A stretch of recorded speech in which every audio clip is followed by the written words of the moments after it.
تو یہ مخلوق ہے.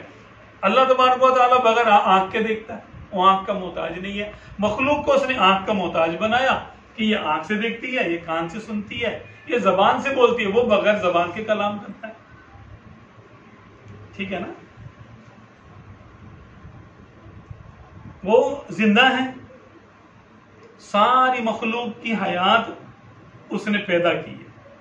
ہماری زندگی مخلوق ہے اور اللہ تبارک و تعالی اپنی حیات سے خود بخود زندہ ہے. تو اس نے ہماری موت پیدا کی اور وہ خود موت سے پاک ہے.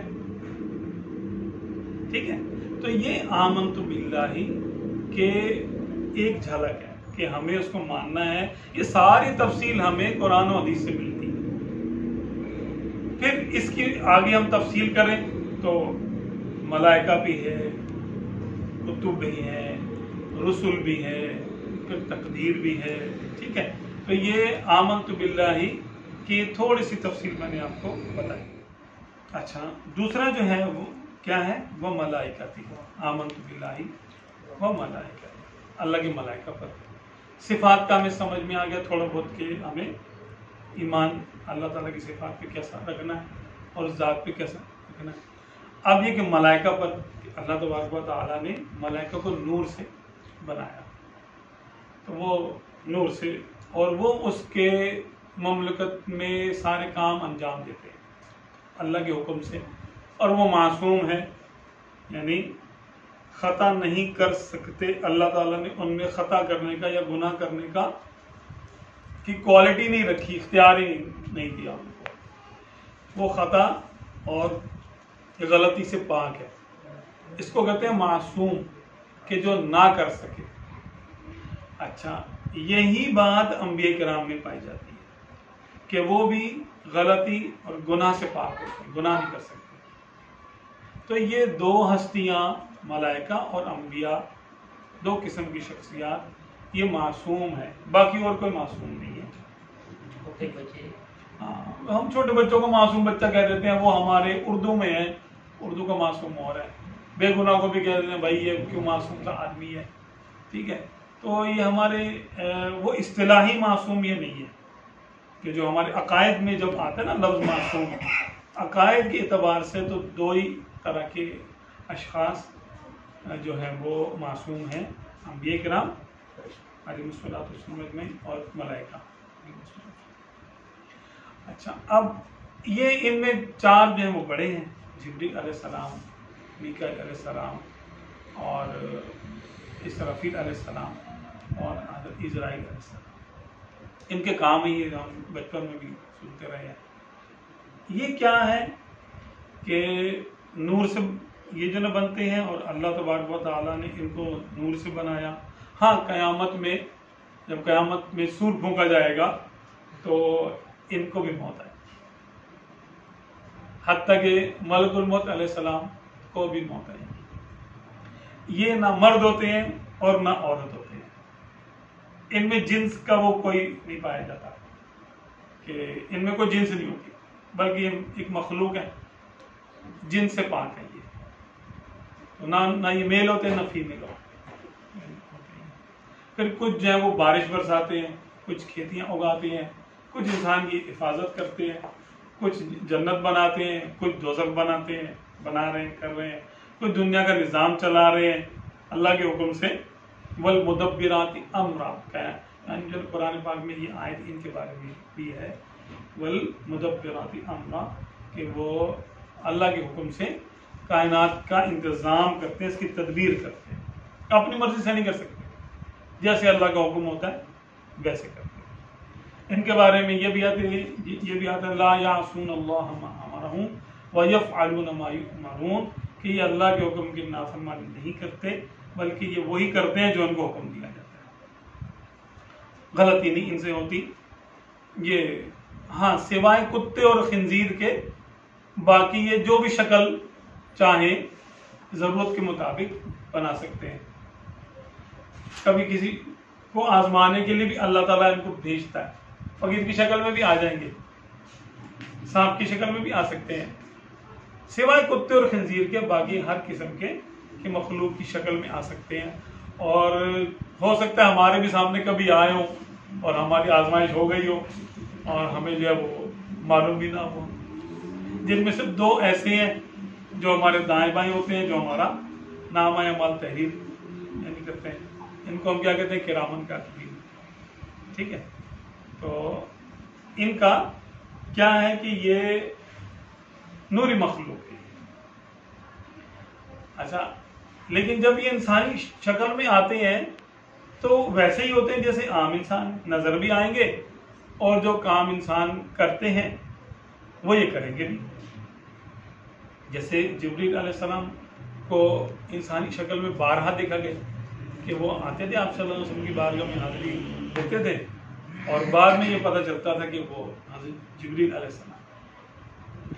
ایک آپ صلی اللہ علیہ وسلم کے بڑے خوبصورت صحابی تھے حضرت دحیہ کلبی، تو عام طور پہ ان کی شکل میں حضرت جبریل علیہ السلام آئے کرتے تھے۔ تو یہ اللہ تبارک و تعالیٰ کی یہ سمجھ لیں کہ سرکاری عملہ ہے، سرکاری عملہ ہے، ٹھیک ہے؟ ان کا حساب کتاب نہیں ہے، نہ ان کے لیے جنت ہے، نہ ان کے لیے دوزخ ہے، نہ ان کے لیے ثواب ہے، نہ ان کے لیے عذاب ہے۔ ان کا جو بھی درجہ ہے بس وہ اس پر فکس ہے، ان کے درجے بھی نہیں بڑھتے، ان کے درجے جو ہیں بس وہی رہتے۔ ہاں، کیونکہ ان میں نفس نہیں ہے نا، نفس نہیں ہے تو ان میں خواہش بھی نہیں ہے۔ اب خواہش کی مخالفت کرنے سے ثواب ہوتا ہے اصل میں، کہ بندے میں خواہش پیدا ہو اور پھر بندہ اللہ رسول کے حکم کے مطابق خواہش کو چھوڑ دے اور اللہ اس کے رسول کے تابع ہو جائے، تو اس بات کا ثواب ہوتا ہے، اس سے درجے بڑھتے ہیں۔ ملائکہ کو یہ بات حاصل نہیں ہے، ان کو نفس بھی نہیں دیا گیا، اسی لیے وہ جہاں ہیں بس وہیں ہیں، ان میں تغیر تبدل نہیں ہوتا، جیسے ہیں ویسے ہی رہتے ہیں۔ ان میں سے ایک فرشتے کی میں آپ کو ایک چھوٹی سی مثال دے دیتا ہوں کہ آپ صلی اللہ علیہ وسلم نے ارشاد فرمایا کہ اللہ تبارک و تعالی نے میری قبر کے پاس، جہاں میری قبر ہوگی، جب میری قبر ہوگی، آپ صلی اللہ علیہ وسلم نے ارشاد فرمایا وہاں اللہ تبارک و تعالی ایک فرشتے کو کھڑا کرے گا جس کا بہت عظیم اس کا قد ہے، اس کی قوت سماعت بہت زیادہ ہے، اور وہ لوگوں میں سب کے نام اور ان کے باپوں کے نام جانتا ہے۔ تو تم جہاں پر بھی ہوگے کائنات میں، جہاں پر بھی درود شریف پڑھو گے یا کوئی شخص مجھ پر درود بھیجے گا، یہ اس کی آواز سنتا ہے اور پھر مجھ سے عرض کرتا ہے کہ یا رسول اللہ صلی اللہ علیہ وسلم، فلاں شخص نے فلاں جگہ سے، اس کے باپ کا نام یہ ہے، اس کا نام یہ ہے، اس نے آپ پر ابھی درود و سلام بھیجا۔ اب کائنات میں دیکھیں مسلمان تقریباً 1.5 ارب تو ہیں، اور وہ کہاں کہاں ہیں اور کس کس زبان میں وہ درود شریف پڑھتے ہیں۔ تو ایک خادم جو کہ دروازے پہ کھڑا ہے، قبر انور کے پاس کھڑا ہے، خدمت گزار ہے نا وہ، اچھا یہ تھکتے بھی نہیں ہے۔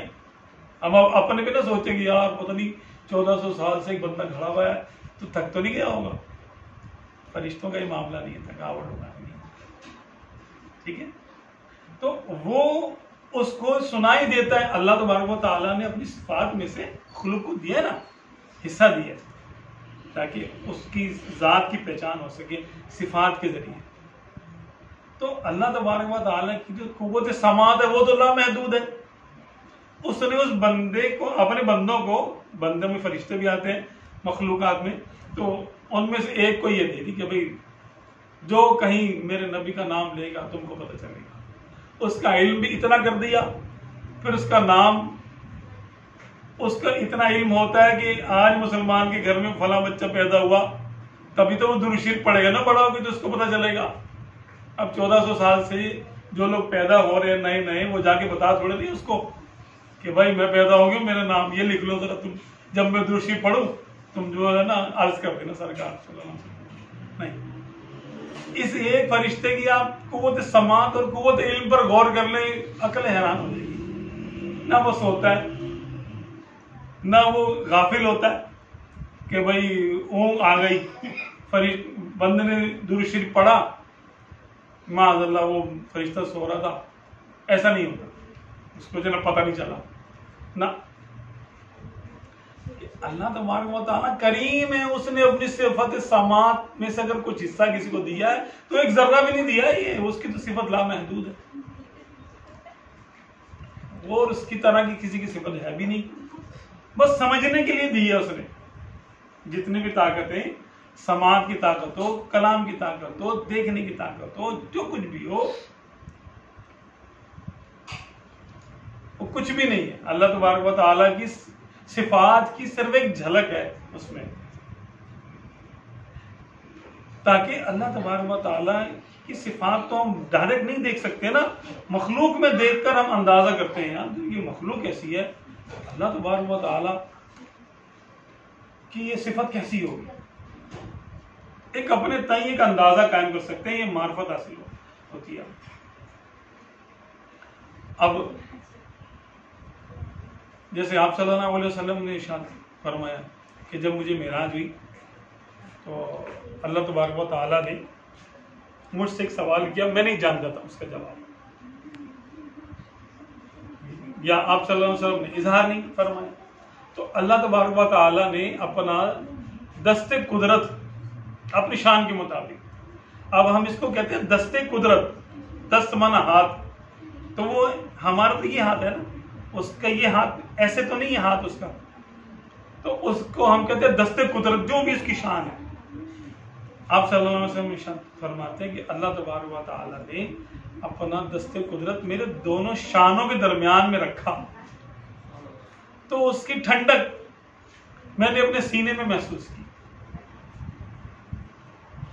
فوضع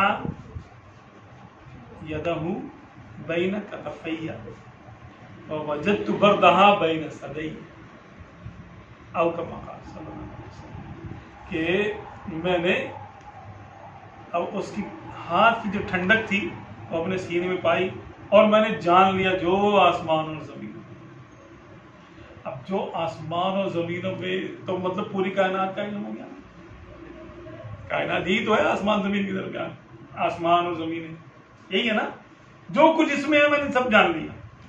اور کیسے نہ جانتے کہ اللہ تبارک و تعالیٰ جب علم دے رہا ہے نا، جب وہ علم عطا کر رہا ہے تو پھر سرکار نے جاننا ہی ہے، تو ایسی بات ہے وہ جس کو دے وہ جان لے گا۔ تو آپ صلی اللہ علیہ وسلم کا علم اور سماعت اور نظر، بصارت اور اختیار، یہ تو ایک مطلب ہے کہ ہمارے لیے تو وہ ہماری عقلوں سے باہر ہے۔ تو فرشتوں کا معاملہ ایسے ہے کہ ان پر ہم نے ایسے ایمان لانا ہے کہ یہ اللہ تبارک و تعالیٰ کے حکم کی نافرمانی نہیں کرتے۔ کوئی یہ نہ کہے کہ فلاں کام کا اللہ نے فلاں فرشتے کو حکم دیا، وہ بھول گیا، فلاں جگہ چلا گیا۔ جیسے بد مذہب کہتے ہیں کہ بھائی کسی بندے کی روح قبض کرنی تھی، دو ایک نام کے تھے، ٹھیک ہے، تو اس نے ایک نے جو ہے وہ دوسرے کی جو ہے نا روح قبض کر لی، بعد میں جب اس کی روح لے کر گئے تو پتہ چلا رہا ہے یار دوسرے کا ہے۔ نہ ایسا عقیدہ رکھنا گمراہی ہے، اہل سنت سے بندہ خارج ہو جاتا ہے، ایسا نہیں ہوتا، غلطی نہیں کرتے، یہ غلطی کا کوئی چانس نہیں ہے، کیونکہ ان کی حفاظت اللہ تعالیٰ کرتا ہے۔ جب وہ فرشتہ کام کر رہا تھا، کسی دوسرے کی روح قبض کر رہا تھا، اللہ تعالیٰ فرماتا ہے کہ لا یستأخرون ساعۃ ولا یستقدمون، کہ جب موت آتی ہے تو ایک لمحے کی مہلت ادھر نہیں اور ادھر نہیں، آگے پیچھے نہیں ہو سکتا معاملہ، ہے نا۔ تو جب اللہ تبارک و تعالیٰ ارشاد فرما رہا ہے کہ کوئی آگے پیچھے نہیں ہو سکتا، تو ہم ایسا عقیدہ کیسے رکھ سکتے ہیں کہ فرشتہ بھول گیا؟ فرشتوں کے بارے میں اس نے فرمایا کہ وہ نافرمانی نہیں کرتے، اور وہی کرتے ہیں جو ان کو کہا گیا ہوتا ہے۔ تو اگر فرشتہ معاذ اللہ بھول رہا تھا تو کیا اللہ تعالیٰ اس کو نہیں دیکھ رہا تھا؟ اللہ تعالیٰ تو دیکھ رہا تھا نا، تو اس نے یعنی اتنی بڑی غلطی کرنے دی کہ ایک کے بجائے دوسرے کی روح قبض کر لے، نہیں ہو سکتا نا ایسا۔ یہ باطل عقیدہ ہے، یہ گمراہی کا عقیدہ ہے، کفری عقیدہ ہے کہ اللہ تبارک و تعالیٰ کو معاذ اللہ غافل بتانے والی بات ہے۔ اسی طرح ملتے جلتے جیسے لوگ جو ہے نا لطیفے بنا لیتے ہیں. اب اللہ تبارک و تعالیٰ کی تو توہین لوگ نہیں کرتے، لیکن ملائکہ کی توہین کرتے ہیں. کسی بدصورت آدمی کو دیکھ کے بول دیتے ہیں اب یار ملک الموت آ گیا. یہ ناپسند کرنا ان کو، اس طرح کے معاملات کرنا، لطیفے ایسے بنانا جس میں ان کی توہین یا گستاخی ہوتی ہو ملائکہ کی، یہ کفر ہے. اور یہ اللہ کی کیونکہ مقربین ہیں یہ لوگ نا، فرشتے، اور اللہ تبارک و تعالیٰ کی بڑی خاص مخلوق ہے، اور اللہ کے حکم کے خلاف کرتے نہیں. سمجھے سرکاری ملازمین نہیں ہے، تو سرکاری ملازم کی توہین سرکار کی توہین ہوتی ہے، گورنمنٹ کی. تو ان کی توہین ایسے ہے کہ جیسے کسی نے اللہ کی توہین کی، تو اس لیے یہ بھی کفر ہے. اچھا، اور تیسرا کیا تھا؟ وَكُتُبِهِ آمَنْتُ بِاللَّهِ وَمَلَائِكَتِهِ وَكُتُبِهِ، کتابوں پر، اللہ تعالیٰ کی کتابوں پر ایمان لانا. کہ اب 4 اس میں سے بڑی کتابیں معلوم، زبور، تورات، زبور، انجیل اور قرآن مقدس. ان کے علاوہ بھی کتابیں بھی ہیں، اور چھوٹے چھوٹے رسائل اور صحیفے مختلف انبیاء کرام پہ نازل ہوتے رہے. تو ان کی تعداد کے بارے میں کوئی خاص فکس نہیں ہے. کہا جاتا ہے کہ کل ملا کے 108 ان کی تعداد ہے، لیکن 4 بڑی کتابیں. لیکن یہ بات ہے کہ جس نبی پر جو کلام نازل ہوا تو وہ انہوں نے آگے نہ کچھ چھپایا نہ کچھ اپنے پاس رکھا، بلکہ آگے امت کو جو حکم تھا وہ سارا بتا دیا. تو کتاب قرآن پاک تو یہ جو نا تلاوت کے طور پہ نازل ہوا. اب تورات شریف جو وہ لکھی ہوئی آئی تھی، تختیوں میں لکھی ہوئی تھی، موسیٰ علیہ السلام کو جو ملی تھی. اسی طرح زبور حضرت داؤد علیہ السلام کو ملی تھی، اور انجیل حضرت عیسیٰ علیہ السلام. تو یہ 4 عظمت والے رسول ہیں، اولو العزم رسول. ان کو جو بھی یعنی کتابیں ملی ان کو آسمانی کتابیں کہا جاتا ہے. جو ان کو مانتے ہیں ان کو اہل کتاب کہا جاتا ہے. مسلمان تو قرآن پاک کو مانتے ہیں تو یہ تو مومن ہے، مسلمان ہے. باقی جو عیسائی اور یہودی اپنے مذہب کی کتابوں پر ایمان رکھتے ہیں ان کو اہل کتاب کہا جاتا ہے. تو یہ تو بالکل واضح ہے. ہاں یہ بات ہے کہ سوائے قرآن پاک کے باقی سب کتابیں اللہ تبارک و تعالیٰ نے ان کی حفاظت کی ذمہ داری ان کی امتوں کو دی تھی. اور امتوں نے کیا کیا؟ کچھ عرصے ان کو صحیح چلایا، اس کے بعد اپنے اپنے انبیاء کرام کی دنیا سے جانے کے بعد، کیونکہ وہ ان کے علماء کے ہاتھ میں آ گئی کتابیں، ان میں کچھ اچھے تھے کچھ برے بھی تھے.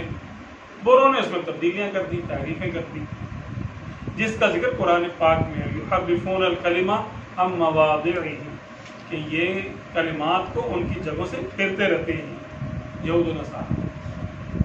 تو اس سے ہمیں یہ پتہ چلا کہ وہ کتابیں محفوظ نہیں رہیں. تو اب ہم ان پر ایمان تو رکھیں گے، ایمان ایسا ہے کہ بھئی وہ نازل ہوئی تھیں یعنی ماضی میں، لیکن اب وہ اپنی اصلی شکل میں نہیں ہے، یہ بھی ہمیں قرآن سے پتہ چلا. تو اب ہم اگر ان کی کوئی بات ہمارے سامنے پڑھی جائے گی، کہ کوئی آیت ان کی ہمارے سامنے پڑھی جائے گی، تو ہم اس کو ٹیلی کریں گے قرآن پاک سے کہ آیا یہ قرآن پاک کے مطابق ہے یا مخالف ہے یا نہ موافق ہے اور نہ مخالف ہے. موافق ہوگی، قرآن پاک کے مطابق ہوگی تو ہم بولیں گے ہاں یہ وہی الہی حصہ ہے، یہ بھی وہی کا حصہ ہے. ٹھیک ہے. اگر مخالف ہوگی تو ہم سمجھ لیں گے کہ یہ انہوں نے جو تبدیلیاں کی ہیں ان تبدیلیوں کا شاخسانہ ہے، یہ ان تبدیلیوں کا نتیجہ ہے. انہوں نے وہی کو تبدیل کر دیا، الفاظ چینج کر دیے. اور جن باتوں کا نہ تو یہ سمجھ میں آ رہا ہے کہ یہ کیا ہے کیا نہیں ہے، ان کے بارے میں ہم یہ کہتے ہیں آمنت باللہ ورسولہ۔ وہ اگر جمع کیا جائے اچھی باتوں کو نہیں، اگر وہ جمع بھی کر لیا جائے تو ہمارے پاس ان سے اوپر کے لیول کی کتاب ہے جس نے تمام باقی کتابوں کو منسوخ کر دیا۔ منسوخ کا معنی یہ کہ ان کے حکم روک دیے، ان کا حکم ختم کر دیا۔ جیسے چھٹیاں منسوخ نہیں ہو جاتی کہ وہ چھٹیاں منسوخ ہو گئی، اب چھٹی نہیں ہے، یا فلاں قانون تھا وہ منسوخ ہو گیا، ڈبل سواری کی پابندی تھی وہ آرڈر منسوخ ہو گیا، یعنی نالیفائی ہو گیا کہ جب تک ہو گیا عمل اب نہیں ہوگا، نیکسٹ کمنگ ڈیز میں اس پہ عمل نہیں ہوگا، منسوخ ہو گیا۔ اس کو کہتے ہیں منسوخ ہونا۔ منسوخ کا معنی یہ نہیں کہ وہ جھوٹ تھا، سچی بات بھی منسوخ ہو جاتی ہے۔ منسوخ کہتے ہیں حکم کی تبدیلی کو، کہ حکم یہ تھا کہ یہ کرو، اب ہے کہ نہ کرو، تو جب تھا کرو تو وہی حکم تھا، وہی صحیح تھا، اب ہے کہ نہ کرو تو اب یہ حکم ہے۔ اپنی جگہ وہ بھی ٹھیک تھا اور اپنی جگہ یہ بھی ٹھیک ہے۔ تو قرآن پاک اس وقت، یعنی جب آپ صلی اللہ علیہ وسلم دنیا میں تشریف لائے ہیں، وہی کا سلسلہ شروع ہوا ہے، تو جیسے جیسے قرآن پاک نازل ہونا شروع ہوا تو پچھلے احکامات سب منسوخ ہوتے چلے گئے۔ قرآن پاک نے باقیوں کی جو پہلے یعنی بکس کی کتابیں تھیں، آسمانی کتابیں تھیں، ان کو منسوخ کر دیا، بہت سارے احکامات منسوخ کر دیے، تبدیل کر دیے۔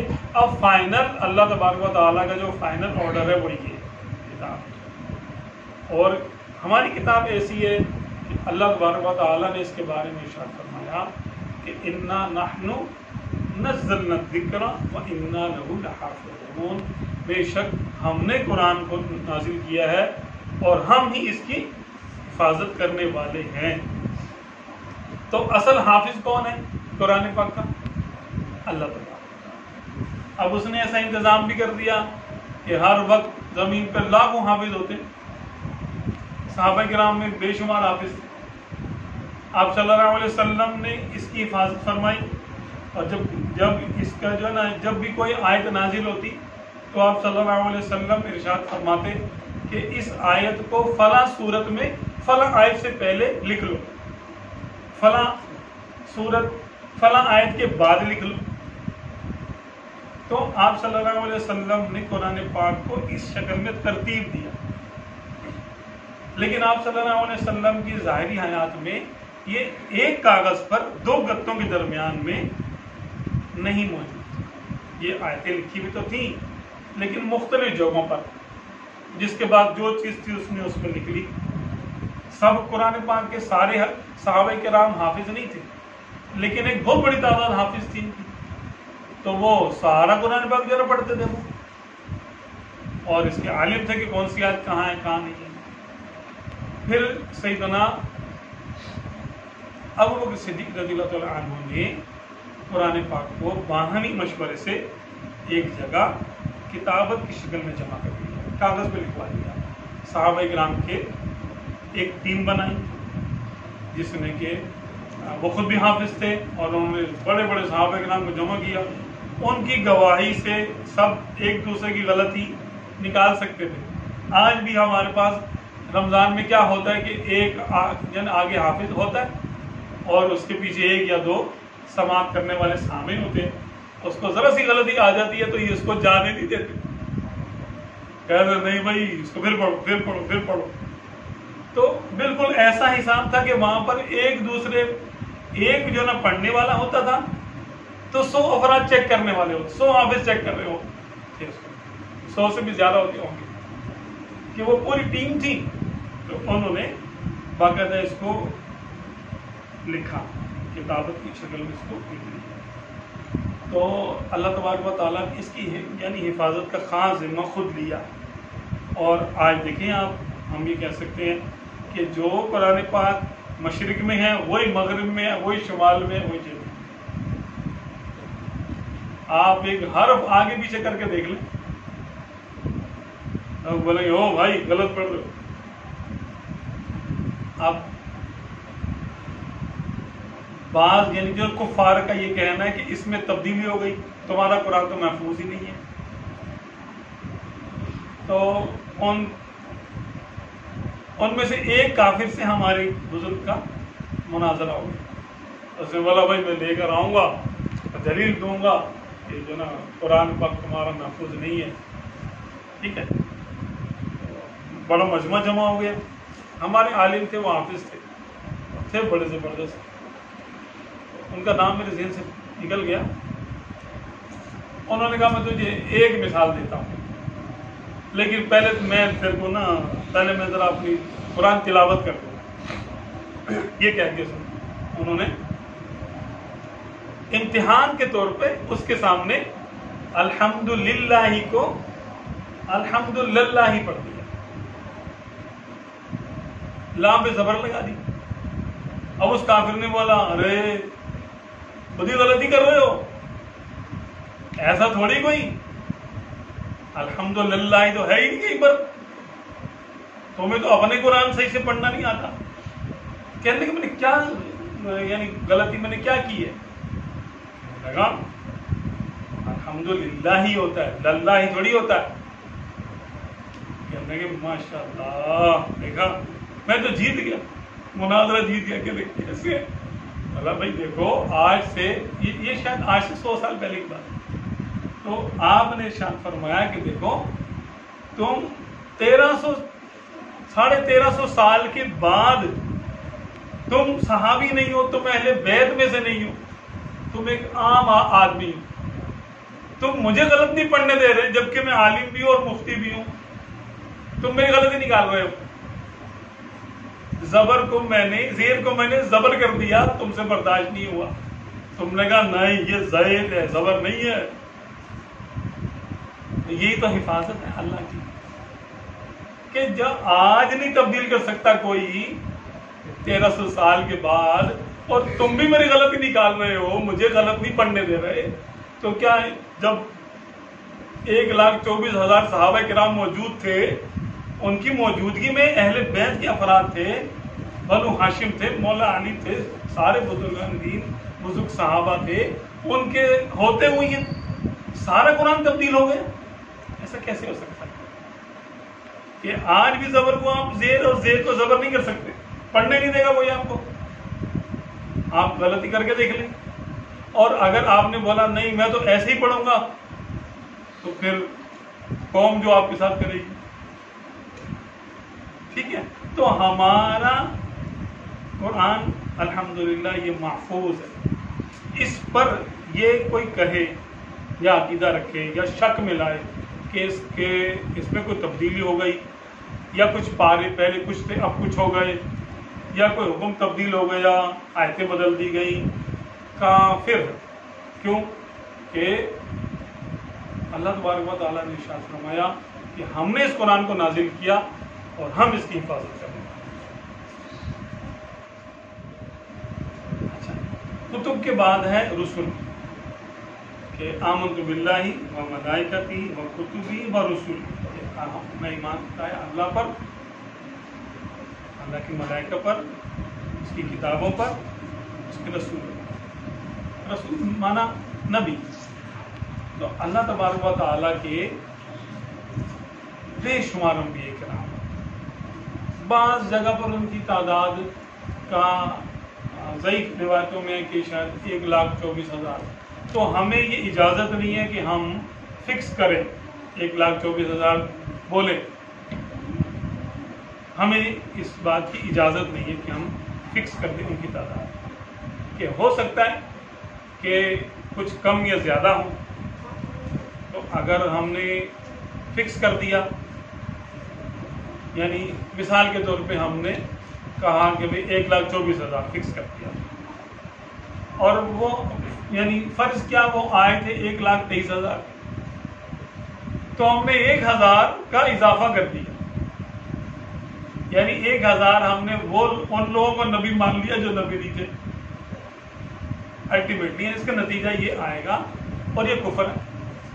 کسی جو نبی نہ اس کو نبی ماننا کفر ہے، اور جو نبی ہو ان کی نبوت کا انکار کفر ہے. اگر زیادہ تھے 1,25,000 تھے مثال کے طور پہ بالفرض، تو ہم نے کہا 1,24,000، تو ہم نے 1,000 انبیاء کرام کی نبوت کو نہیں مانا. حالانکہ ہم نے انکار نہیں کیا، لیکن تعداد کیونکہ ہم نے فکس کر لی تو انکار لازم آ رہا ہے. اس کو کہتے ہیں انکار لازم آ رہا ہے، یعنی اگر مانیں گے تو پھر یہ بھی ماننا پڑے گا، تو وہ ہمارا عقیدہ تو ہے نہیں. اسی لیے ہم کہتے ہیں کہ ہمیں ہر نبی پر ہمارا ایمان، آمنت باللہ و رسلہ، سارے رسولوں پہ ہمارا، ہم کسی ایک کا بھی لا نفرق بین احد من الرسل، ہم اللہ کے بھیجے ہوئے میں سے کسی ایک میں بھی فرق نہیں کر سکتے. یعنی وصف نبوت میں سب برابر ہے، نبی ہونے میں سب برابر، سب پر ایمان فرض ہے. کسی ایک کا انکار بھی کفر ہے، کسی ایک کا بھی انکار کفر ہے.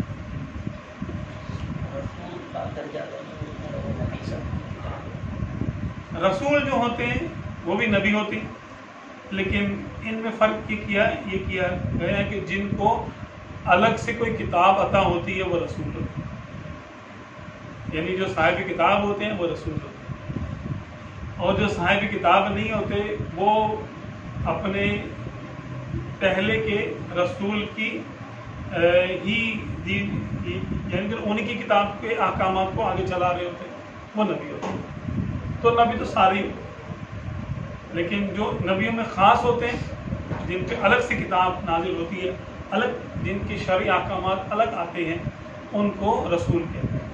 جن کے وقت نہیں ہوتی تھی پہلے مطلب نبی کسے کہتے ہیں؟ نبی کہتے ہیں وہ جس کو اللہ کی طرف سے غیب کی خبر عطا کی جائے. النبوۃ ہی الاطلاع علی الغیب، نبوت غیب کی اطلاع پانا ہے، اطلاع ہونا. اچھا، اب قرآن پاک میں تو یہ ہے کہ لا یعلم الغیب الا ہو، کہ اللہ کے سوا کوئی غیب نہیں جانتا. بالکل صحیح بات ہے، یہ تو قرآن پاک میں اس کا انکار کفر ہے. اللہ کے علاوہ کوئی غیب نہیں جانتا. اللہ جانتا ہے اور باقی نہیں جانتے. ہاں، جتنا اللہ تبارک و تعالیٰ چاہتا ہے اتنے کی اطلاع دے دیتا ہے. تو خود سے کوئی نہیں جان سکتا جب تک اللہ نہ بتائے. اب جاننا، اللہ نے کسی سے پوچھنا نہیں ہے کہ فلاں چیز غائب ہے تو پھر مجھے بتا دیا کہ معاذ اللہ، یہ تو کفر ہے. اب یہاں سے تھوڑا غیب کو سمجھیں کہ غیب کیا چیز، کیونکہ نبی اور غیب دونوں کا سمجھنا ضروری ہے. غیب کیا ہوتا ہے؟ اللہ تبارک و تعالی نے تمام کائنات کو بنایا. جب کچھ نہیں تھا تو وہ تھا، ذرہ بھی نہیں تھا تو وہ تھا، کائنات نہیں تھی وہ تھا. تو اسی نے تو بنایا ہے. اگر غیب کا معنی لے چھپا ہوا، تو اب مجھے بتائیے کہ غیب اللہ تعالیٰ کے لیے کیا چیز غیب ہے؟ اس سے کچھ چھپا ہوا ہے؟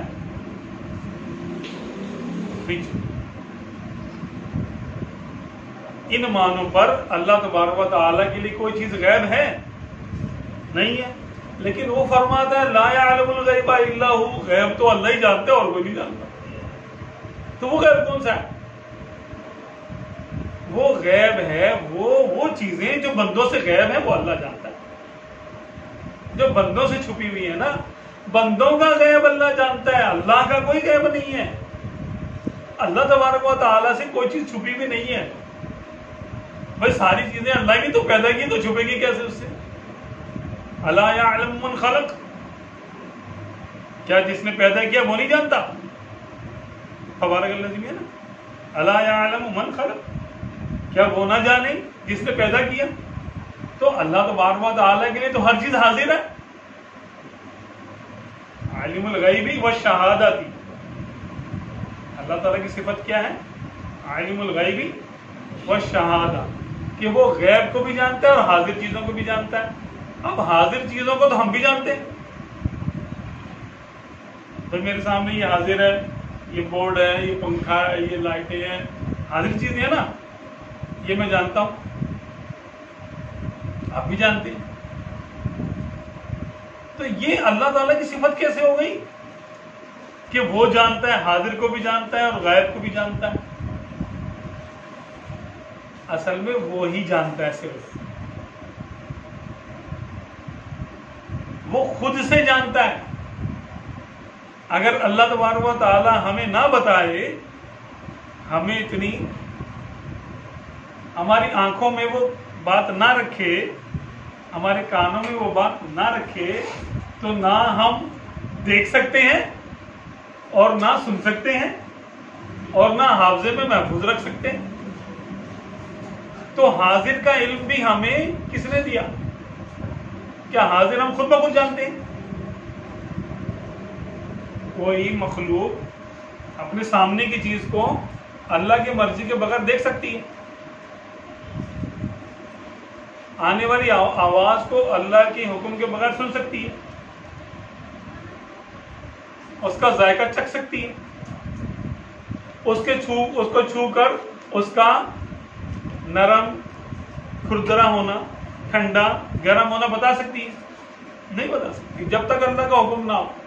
تو علم سارے کا سارا اللہ کی طرف سے ہے. ٹھیک ہے, علم سارے کا سارا اللہ کی طرف سے. تو اس لیے اس نے ارشاد فرمایا کہ عالم الغیب والشہادہ, کہ اللہ حاضر چیزوں کا بھی جاننے والا ہے اور غائب چیزوں کا بھی جاننے والا ہے. غائب کس کے لیے چیزیں؟ بندوں کے لیے. اللہ کے لیے کوئی چیز غائب ہے نہیں, اللہ کے لیے سب کچھ حاضر ہے, اس نے تو بنایا ہے. تو پھر یہ بات کیسے ہو گئی کہ وہ غیب کا جاننے والا ہے؟ اس لیے کہ جو اللہ تبارک و تعالیٰ نے کچھ چیزیں ایک مخلوق کو بتا دی, دوسرے سے چھپا دی. لاکھوں کروڑوں اربوں کھربوں باتیں ایک مخلوق کو پتا ہوتی ہے, دوسرے کو نہیں پتا ہوتی. اب دیکھیں جنت ہم نے دیکھی ہے, جنت ہم نے دیکھی, جنت ہمارے لیے غائب ہے نا. اور جو فرشتے جنت کی تعمیر کر رہے ہیں, جنت کو بناتے ہیں, سجاتے ہیں, سنوارتے ہیں, ان کے لیے جنت حاضر ہے کہ غائب ہے؟ ان کے لیے وہ حاضر ہے. ہم نے دوزخ دیکھی نہیں دیکھی, سمجھیے گا میری بات. تو دوزخ ہمارے لیے غائب ہے, اور جو فرشتے دوزخ میں ڈیوٹی دے رہے ہیں ہے نا, اس کو بنا رہے ہیں, اس کی آگ بھڑکا رہے ہیں, اس میں عذابوں کا کام کر رہے ہیں, اس کے اندر جا کے عذاب کے نت نئے جو نا طریقے ایجاد کر رہے ہیں اللہ کے حکم سے. ان فرشتوں کے لیے دوزخ غائب ہے کہ حاضر ہے؟ حاضر ہے. ٹھیک ہے, ہم جنات کو نہیں دیکھ پاتے. اچھا جنات ہمیں دیکھ لیتے ہیں, تو جنات ہمارے لیے غائب ہوئے اور ہم ان کے لیے حاضر ہوئے. ہمارے دائیں میں فرشتے ہوتے ہیں, ہم نے کبھی فرشتے نہیں دیکھے, وہ ہمیں دیکھ رہے. تو فرشتے ہمارے لیے غائب ہیں اور فرشتوں کے لیے ہم حاضر. اتنی بات سمجھ میں آ گئی؟ اللہ تعالیٰ نے ایک بات کسی ایک مخلوق پر ظاہر کر دی اور ایک مخلوق سے چھپا لی. اچھا سنیے گا ذرا, کان سن سکتے ہیں لیکن کیا کان چکھ بھی سکتے ہیں ذائقہ؟ برفی مٹھائی کوئی چیز کان پہ لگا کے بتاؤ کیا ہے, میٹھا ہے کہ میٹھا ہے؟ کان بولے گا. اگر کان کو بولنے کا دیا جائے تو بولے گا بھائی نہیں پتا, میں تو صرف آواز سن سکتا ہوں. تو ذائقہ کان کے لیے غائب ہے. اچھا زبان کے لیے آواز غائب ہے. کان آواز تو سن لیں گے, زبان بھی آواز سن سکتی ہے کیا؟ تو زبان کے لیے آواز کیا ہوئی؟ اچھا آنکھ رنگوں کو دیکھتی ہے لیکن کیا سن بھی سکتی ہے؟ نہیں سن سکتی ہے۔ تو کچھ اعضاء کے لیے کچھ چیزیں حاضر ہیں اور باقی چیزیں وہ اس کے لیے غائب ہیں۔ کسی دوسرے عضو کے لیے وہ چیز ایک چیز حاضر ہے اور باقی چیزیں غائب ہیں۔ سمجھ رہے نا؟ ذائقہ زبان محسوس کر لے گی لیکن آنکھیں تو نہیں کر سکتی۔ آگ یوں کر کے دیکھ کے جو نا بتا رہی ہے میٹھا یہ پھیکا کھٹا ہے، کہاں سے کھٹا ہے کہاں سے میٹھا ہے، اس کی کیا مقدار ہے کیا تعداد ہے، دیکھ کے نہیں اندازہ کر سکتے، دیکھ کے علم نہیں حاصل کر سکتے، چکھنا پڑے گا آپ کو۔ تو اللہ تبارک و تعالیٰ نے ہمارے اندر ہی نشانیاں رکھی ہیں کہ کوئی چیز کسی کے لیے غائب ہوتی ہے اور کسی کے لیے وہ غائب نہیں ہوتی۔ اللہ کے لیے کوئی چیز غائب نہیں، تو اس نے کیا ارشاد فرمایا؟ لا یعلم الغیب الا ہو، کہ اللہ کے سوا کوئی غیب نہیں جانتا۔ کیا مطلب ہے اس کا؟ مطلب یہ ہے کہ اللہ نے جو چیز جس کے لیے چھپا دی وہ نہیں جانے گا، اللہ جانتا ہے۔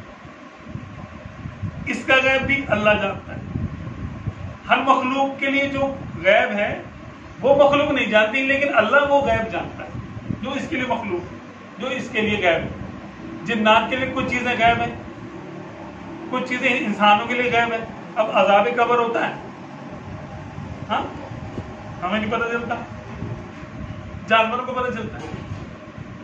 حدیث پاک میں کہ جانور سنتے ہیں قبر کا عذاب اور ثواب دیکھ لیتے ہیں، عام آدمی نہیں دیکھ سکتا۔ زندہ ہے جب تک اس کو موت نہیں آئی، عام آدمی ہے اس کے لیے غیب ہے۔ اگر فالو کر رہے ہیں بات سمجھ میں آ رہی ہے تو اور اس کی تھوڑی سی وضاحت ہے کہ جو چیز اللہ نے جس کے لیے چھپا دی، جس مخلوق کے لیے، اس مخلوق کے لیے وہ علم کی بات غیب ہے، وہی علم کی بات اس نے دوسرے کو بتا دی یا اس پہ ظاہر کر دی، اس کے لیے وہ بات غیب نہیں ہے۔ اچھا چلے آپ کے دل میں کیا ہے، مجھے کیا پتا؟ آپ کے دل کی بات میرے لیے غیب ہے اور میرے دل کی بات آپ کے لیے غیب ہے۔ آپ نہیں جان سکتے میرے دل میں کیا ہے نا؟ تو غیب کیا ہوا؟ چھپا ہوا، جس کو اللہ نے چھپایا۔ تو اس کا مطلب کوئی بھی کائنات میں غیب نہیں جانتا۔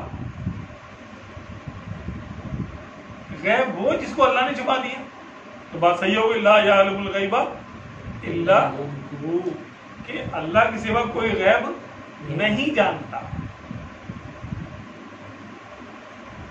لیکن اب غیب سمجھنا ہے کہ کیا چیز کس کے لیے غیب ہے۔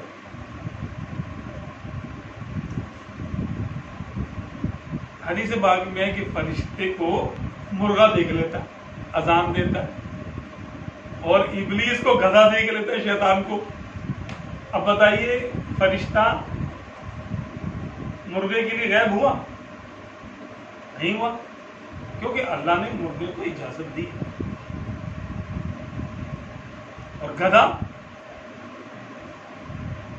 ابلیس کو دیکھ لیتا ہے، ہم نہیں دیکھ سکتے۔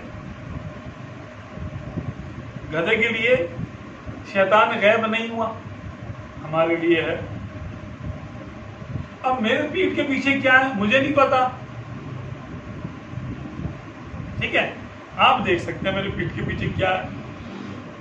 اچھا آپ کے پیٹھ کے پیچھے کیا ہے آپ کو نہیں پتا، میں آپ کو بتا سکتا ہوں کیا ہو رہا ہے، ٹھیک ہے؟ تو جو چیز اللہ نے کسی کے لیے چھپا دی وہ اس کے لیے غیب ہے، کسی اور کو بتا دی یا اس پر اس نے اس کے حواس میں اتنی طاقت رکھ دی کہ وہ معلوم کر سکتی ہے وہ چیز۔ تھوڑی توجہ کرے، عباس کی نظر کہاں تک دیکھتی ہے اور ہماری نظر کہاں تک دیکھتی ہے، کبوتر کی کہاں تک دیکھتی ہے، یہ میلوں کی چیز دیکھ لیتے ہیں بھائی، ہم تو نہیں دیکھ سکتے، جانور ہی ہے نا۔ اچھا چیونٹی کو خوشبو آ جاتی ہے اس کی مٹھائی کی، مٹھائی آپ رکھ دیں کہیں پر، کسی کو گھر میں نہیں پتا چلے گا لیکن چیونٹیوں کو پتا چل جائے گا، پہنچ جائے گی وہاں پر۔ ہے نا، کیونکہ اللہ نے ان کو ایسے حواس دیے، ان کو ایسے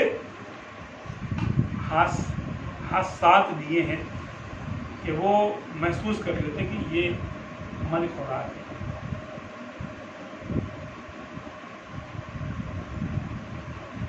کتے کی سماعت، سائنسی طور پہ میں نے ایک مضمون پڑھا، اس میں لکھا تھا کتے کی سماعت انسان سے 5000 گنا زیادہ ہوتی ہے۔ 5000 گنا زیادہ، یعنی 5000 گنا کم آواز کو وہ سن لیتا ہے۔ جہاں پر انسان سننا رک جاتا ہے نا، اس کے کان اس کو کیچ نہیں کر سکتے، کتا سن رہی ہے۔ سائنس بتا رہی ہے۔ ویل مچھلیاں آپس میں ایک دوسرے سے باتیں کرتی ہیں کلومیٹرز میں، وہ اتنی دور دور ہوتی ہیں اور باتیں کرتی ہیں، پیغام رسانی کرتی ہیں۔ بیچ کی مچھلیوں کو بھی نہیں پتہ چلتا کیا بات ہو رہی ہے، اور وہ آپس میں باتیں کرتی ہیں۔ سائنس بتاتی ہے۔ فرشتے جو آپس میں بات چیت کرتے ہیں، اب وہ آواز کے ساتھ نہیں ہوتی ہے، آواز تو ایئر یعنی ہاتھوں کے ٹکرانے، یعنی کسی چیز کے کسی سے ٹکرانے کے بعد جو ہوا میں لہریں بنتی ہیں اس کو آواز کہتے ہیں نا۔ ایک چیز کو دوسرے سے ہم ٹکرائیں، اب ہوا موجود ہے تو ہوا میں لہریں بنیں گی، وہ کسی کے کان میں جائیں گے، اس کو ہم آواز کہتے ہیں۔ سائنسی تحقیق کی ہے۔ اب 100 کلومیٹر کے بعد تو آگے ہوا ہی نہیں ہے اوپر آسمانوں میں، خلا ہے نا، تو وہاں کی آواز، وہاں پر آواز ہی نہیں ہے۔ تو فرشتے آپس میں کیسے باتیں کرتے ہیں؟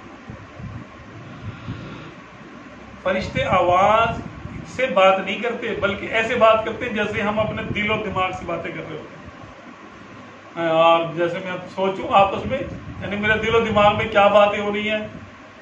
اب امام صاحب نے کہا بھائی مسجد میں چندہ دینا ہے، میں دل کہہ رہا یار دے دوں، دماغ کہہ رہا یار رہنا دو، بھی پیسے ہیں۔ اچھا یہ دل اور دماغ میں میرے جنگ چل رہی ہے، ایک کہہ رہا ہے کہ چندہ دے دوں، ایک کہہ رہا نہیں دوں۔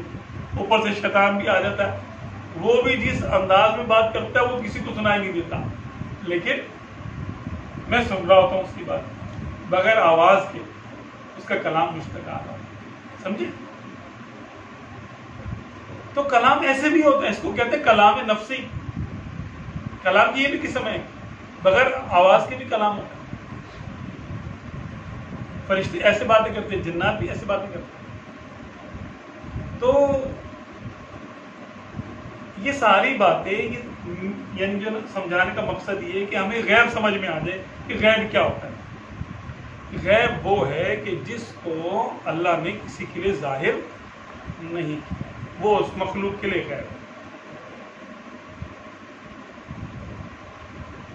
اب اس نے فرشتوں پہ جو ظاہر کیا، جنات پہ وہ ظاہر نہیں کیا۔ پھر ایک فرشتے پہ جو ظاہر ہے وہ دوسرے پہ ظاہر نہیں ہے۔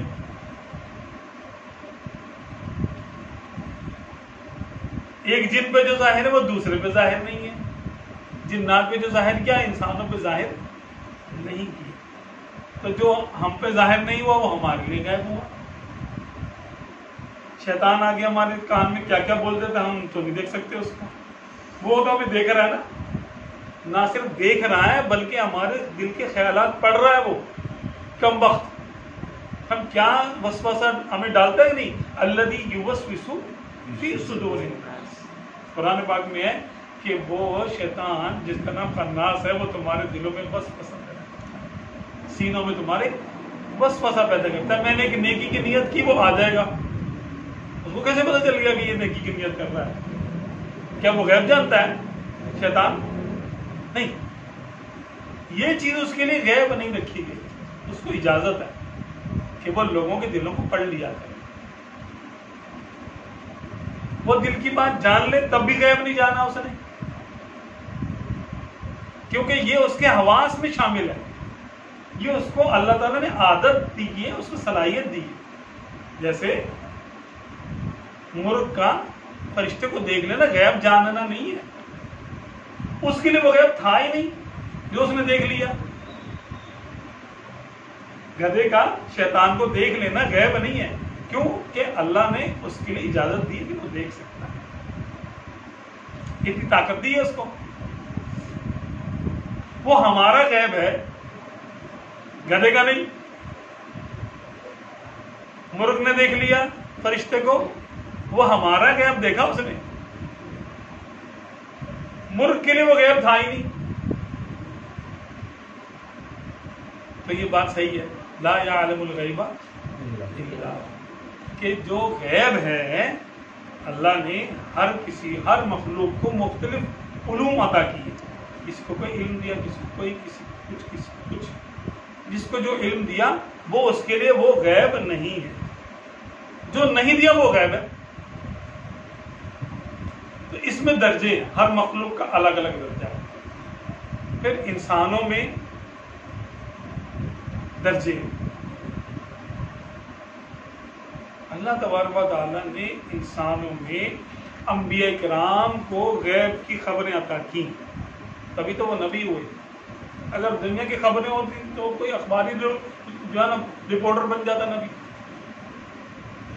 تو جو ہے نا جاننے والا ہوتا وہ بن جاتا نبی. یہاں تو امی تھے,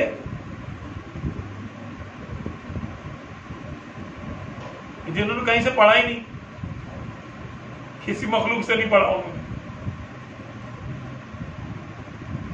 وہ خبریں کہاں کی دے رہے ہیں, یعنی آسمانوں کی, جنت کی, دوزخ کی.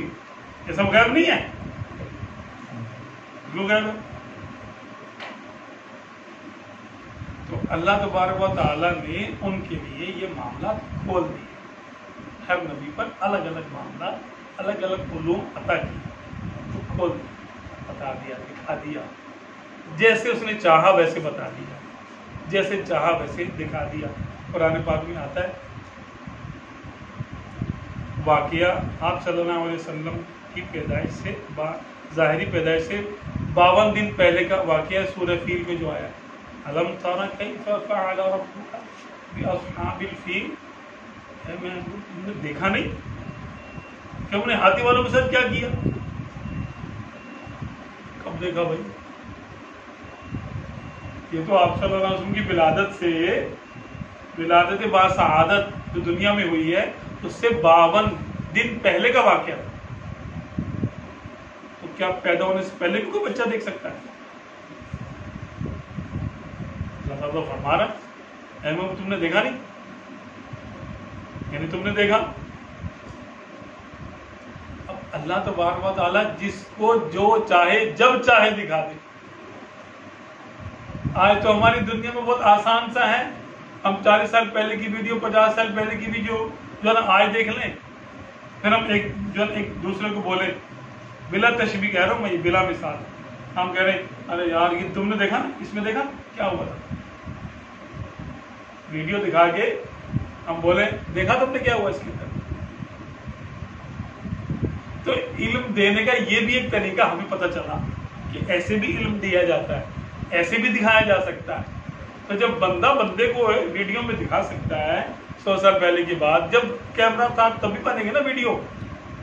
اب اللہ تعالیٰ کے پاس علم دینے کا الگ ذریعے ہیں اس کے, کہ اس نے علم کب دیا, کیسے دیا, یہ اس کو پتا. وہ چیزوں کا محتاج تھوڑی ہے. وہ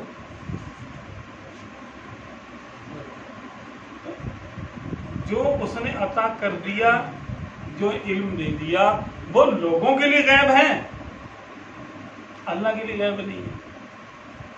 اور جو دیکھنے کی صلاحیت, سننے کی صلاحیت, چکھنے کی صلاحیت, علم کی یعنی کثرت نبیوں کو عطا ہوتی ہے, وہ کسی مخلوق کو نہیں آتا. یہ سب سے اوپر ہوتا ہے, سپرلیٹو ڈگری ہے. ترمذی شریف کی روایت ہے کہ آپ صلی اللہ علیہ وسلم نے صحابہ کرام کے ساتھ بیٹھے ہوئے جرمٹ میں تشریف فرما ہے. اچانک ایک دھماکے کی آواز آتی ہے, تو آپ صلی اللہ علیہ وسلم نے ارشاد فرمایا اے میرے صحابہ کیا تم نے بھی آواز سنی؟ سرکار کی برکت سے انہوں نے بھی سنی, صحابہ کرام نے سنی. فرمایا کہ تمہیں معلوم ہے یہ کس چیز کی آواز ہے؟ عرض کی اللہ و رسول، ہمیں تو پتہ نہیں۔ فرمایا ہاں یہ جہنم میں گرنے والے ایک پتھر کی آواز ہے جو 70 سال پہلے کنارے پر سے نیچے لڑکایا گیا تھا، اب پہنچا زمین۔ یہ کیا ہے؟ قوت سماعت کہاں پر ہے؟ جہنم کا ہے، ساتویں زمین کے نیچے پوشیدہ ہے نا، ہے ساتویں زمین کے نیچے کرتا ہے۔ کیا پتھر کی آواز سن کر کوئی یہ پتہ چلا سکتا ہے کہ اس کو کتنے سال پہلے کیا ہوا تھا، اس کے ساتھ 70 سال وہ سارا کوئی اندازہ کر سکتا ہے؟ ایسے تکا مار سکتا ہے؟ پتھر کی آواز سن کر آپ صلی اللہ علیہ وسلم نے اپنی قوت سماعت ہلکی سی بتائی۔ کسی نے اعتراض کیا یا رسول اللہ آپ تو یہاں فرما ہے، کون سا پتھر، کون سا جہنم، کہاں ہے کہاں نہیں ہے؟ پہلے حکم تھا الف لام میم ذالک الکتاب لا ریب فیہ۔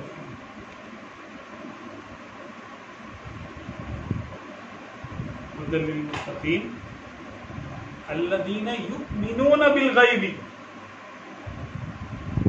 یہ کتاب ہدایت تو ہے، اس میں کوئی شک نہیں ہے، ہدایت ہے۔ کس کے لیے؟ وہ جو غیب پر یقین رکھے۔ تو غیب ان کو بتائے گا کون؟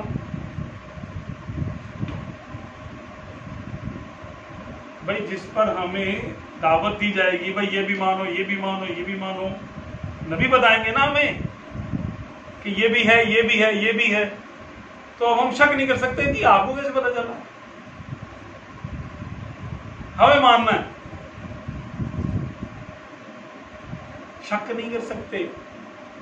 اگر یہی بات یہیں پہ اس بات کو روک دیا جائے کہ نبی تو غیب نہیں جانتے، ارے نہیں جانتے، اللہ تعالیٰ نے کیا ان کو دیا بھی نہیں؟ غیب تو کوئی بھی نہیں جانتا، اللہ ہی جانتا ہے، لیکن کیا اس نے اپنے نبی کو غیب عطا نہیں کیا؟ بالکل عطا کیا۔ عطا کا انکار کفر ہے۔ اگر اللہ نے علم غیب اپنے نبیوں کو نہیں دیا تھا تو کیا وہ اپنی طرف سے کچھ بول رہے ہیں؟ سنی سنائی باتیں یہ، جنت دوزخ، قیامت کے احوال، جنت میں وہ جو قیامت دن حوض کوثر ہوگا، اتنے اس کے اندر یعنی جو نا اس کا پانی ایسا ہوگا، میٹھا ہوگا، جنت کی اتنی نہریں ہیں، ہاں کی تفصیل، جہنم کے یہ عذابات ہیں۔ کیا یہ آپ صلی اللہ علیہ وسلم اپنی طرف سے کہہ دیں گے؟ کیا اللہ ہی دے گا نا۔ اللہ کی عطا پر ایمان لانا ایمان ہے، اس کا انکار کفر ہے۔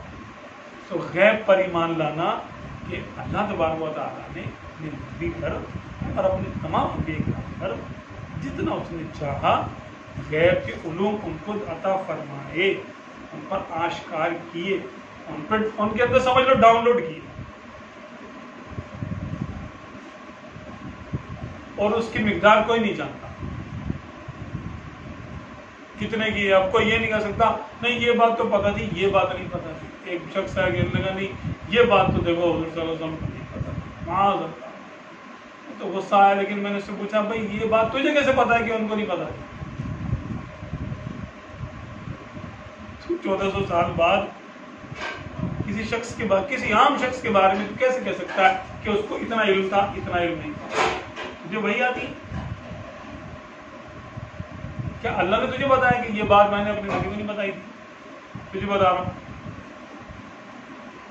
کتنی بڑی جرات کر رہا ہے یہ بندہ کہ آپ صلی اللہ علیہ وسلم کے بارے میں کسی ایک بات کا بھی دعویٰ کرے کہ یہ ان کو نہیں پتا۔ یہ بات تم نے کس نے بتا دی کہ ان کو نہیں بتا دی؟ مجھے سمجھ میں نہیں آتا کہ کلمہ پڑھنے کے بعد کوئی ایسا کیسے کہہ سکتا ہے؟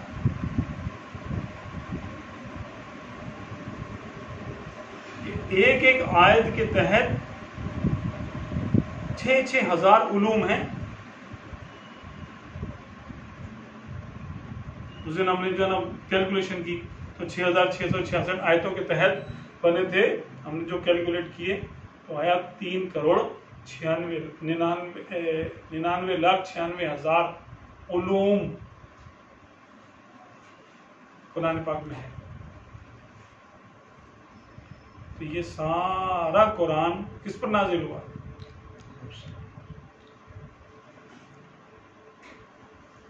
آپ صلی اللہ علیہ وسلم میں نازل ہوا. تو جن پر اتنے علوم نازل ہو گئے ان کے بارے میں تم ایسا کیسے کلام کر سکتے ہو کہ یہ پتا ہے یہ نہیں پتا؟ تمہیں کتنا پتا ہے؟ تم ان کے علم کا تول سکتے؟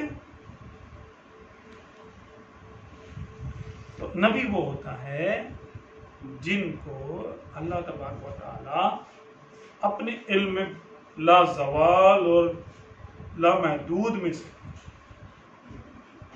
حاضر کا بھی علم عطا کرتا ہے اور اپنے بعض علوم غیبیہ بھی عطا کرتا ہے. اس کے لحاظ سے وہ بعض ہے لیکن ساری مخلوق کے لحاظ سے وہ سمندروں سے زیادہ ہے. ساری مخلوق بھی جمع ہو جائے تو کسی ایک نبی کے علم کے ذرے کے برابر نہیں پہنچ سکتی.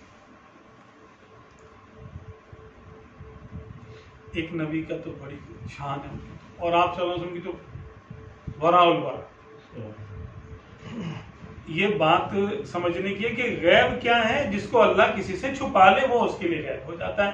اب جب اللہ تبارک و تعالیٰ نے اپنے انبیاء کرام کو جو بات بتا دی جو دکھا دی علم تارا کتنی دفعہ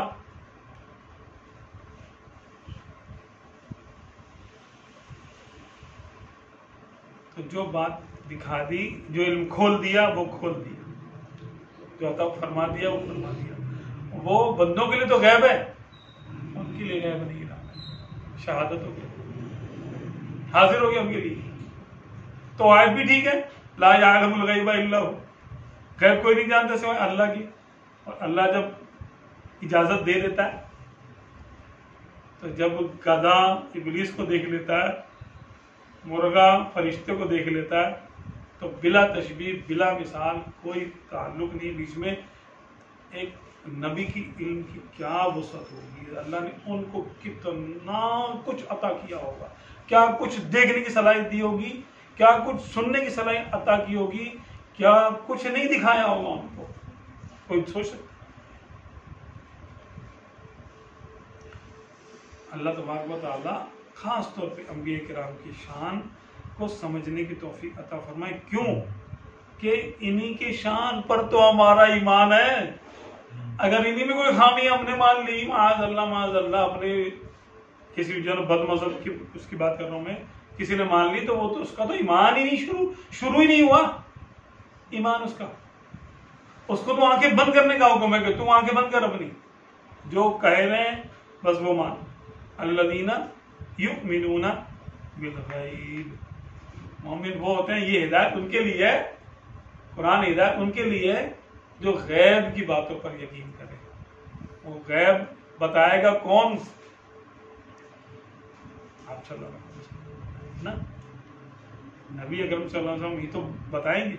تو جن کو خود پتا ہوگا تو بتائیں گے نا.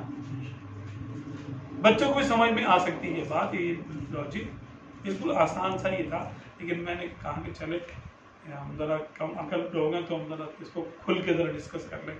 اللہ کا رزق سمجھ میں آ جائے. اچھا یہ جو بات تھی کہ انبیاء کرام نبی وہ ہوتے ہیں جو کہ اللہ تبارک و تعالی جن کو غیبوں کے خزانے عطا کرتا ہے. پھر ان کی کوئی تعداد فکس نہیں کر سکتے اور ان پر ہمارا ایمان ہے کہ ان کی ہر بات سچی ہوتی ہے کیونکہ اپنی طرف سے کچھ نہیں کہتے. خاص طور پہ آقا دو عالم صلی اللہ علیہ وسلم کے لیے اللہ تبارک و تعالیٰ نے ارشاد فرمایا کہ وما ينطق عن الهوى ان هو الا وحی یوحی کہ یہ نبی جو ہیں وہ اپنی طرف سے کچھ نہیں کہتے بلکہ یہ وہی ہوتا ہے جو ان پر وحی کیا جاتا ہے. ٹھیک ہے. تو اس لیے تمام انبیاء کرام معصوم ہوتے خطا نہیں کر سکتے غلطی گناہ نہیں کر سکتے. اب اس کی پھر تفصیل ہے آگے، وہ علماء کے لیے، یعنی علماء کی بحث ہے، آگے جا کر عوام کے لیے ہمارے لیے اتنا ماننا ضروری ہے کہ یہ جو کچھ کرتے ہیں اللہ کے حکم سے کرتے ہیں اور اپنی خاص اپنی مرضی سے کچھ نہیں کرتے. ہاں ان کی مرضی اللہ تعالیٰ پوری کر دیتا ہے، جس کا جو مقام ہوتا ہے اس کے لحاظ سے.